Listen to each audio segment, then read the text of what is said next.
आज की कहानी है अधिकार।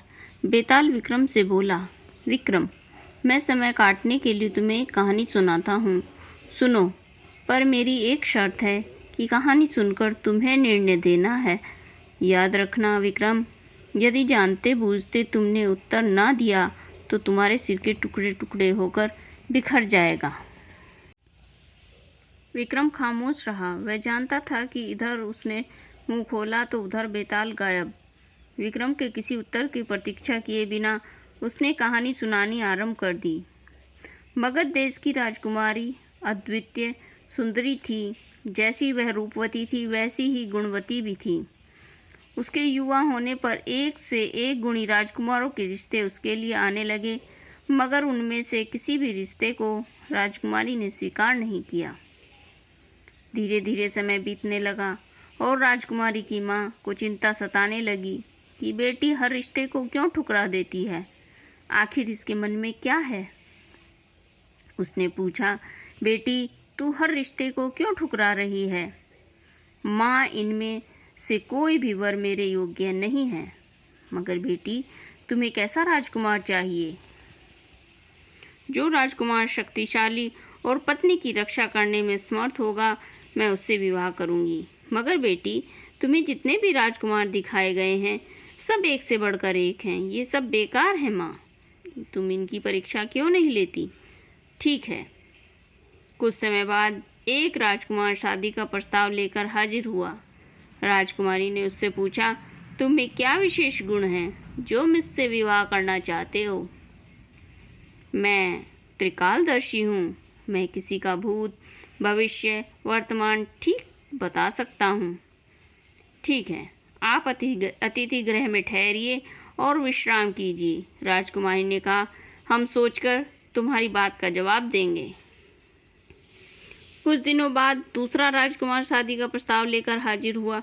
राजकुमारी ने उससे भी वही सवाल पूछा तो उसने बताया, मेरे पास स्वनिर्मित एक ऐसा रथ है जो धरती, आकाश, पहाड़, समुद्र कहीं भी आसानी से चल सकता है।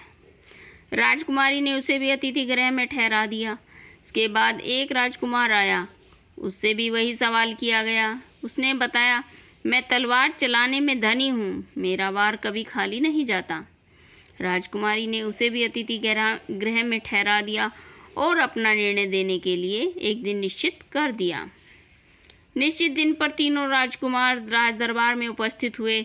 सभी सभासद भी आ चुके थे, किंतु राजकुमारी अभी तक नहीं आई थी। यहाँ तक राजमाता ने भी अपना आसन ग्रहण कर लिया, मगर राजकुमारी नहीं आई। तब कुछ सेविकाओं ने आकर राजमाता को बताया कि राजकुमारी अपने कक्ष में नहीं है। यह सुनते ही पूरे दरबार में खलबली मच गई। राजमाता के आदेश से महल का चप्पा चप्पा छाना गया, मगर राजकुमारी का कहीं पता न चल सका। पूरे राज्य में शोक छा गया कि राजकुमारी आखिर गई तो कहाँ गई। तभी राजमाता को उस राजकुमार का ध्यान आया जिसने अपने आप को त्रिकालदर्शी बताया था। राजमाता ने उससे कहा, राजकुमार, क्या तुम अपनी विद्या के द्वारा पता करके बता सकते हो कि राजकुमारी इस समय कहाँ है? अवश्य बता सकता हूँ राजमाता। त्रिकालदर्शी ने अपना ध्यान लगाकर बताया, एक राक्षस राजकुमारी को उठाकर अपने महल ले गया है। उसका महल अरावली पहाड़ियों के बीच बड़े ही दुर्गम स्थल में बना हुआ है। कहते हुए उसने वहां एक और नक्शा भी बनाकर दे दिया।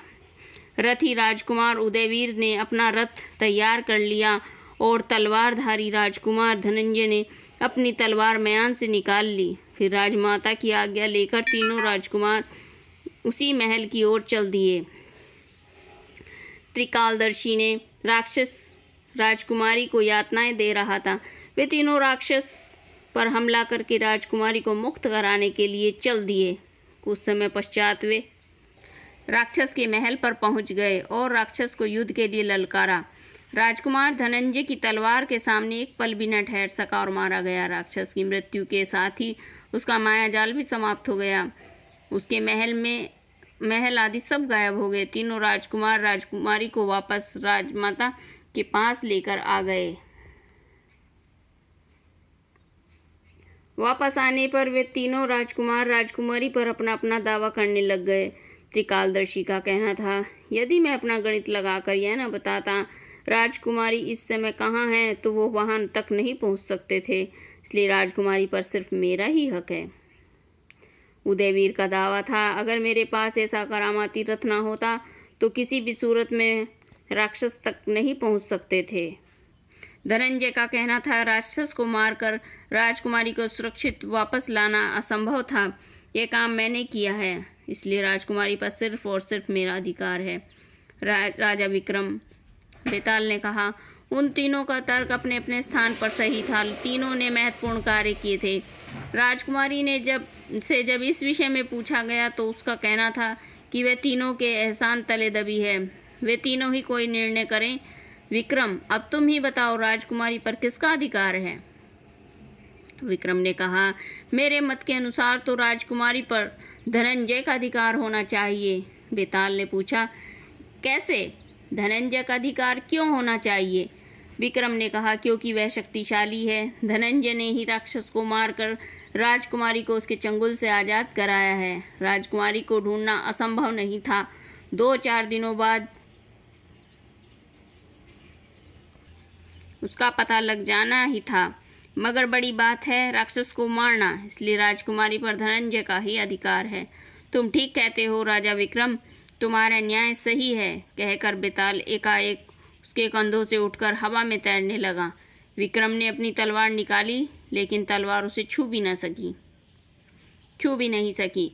विक्रम, तू भूल जाता है, मैंने तुझसे कहा था न कि यदि तू बोला मैं लौट जाऊंगा, कहकर बेताल तेजी से अपने ठिकाने की ओर उड़ने लगा। अगर आपको मेरी ये वीडियो पसंद आए तो प्लीज़ लाइक और सब्सक्राइब कीजिए।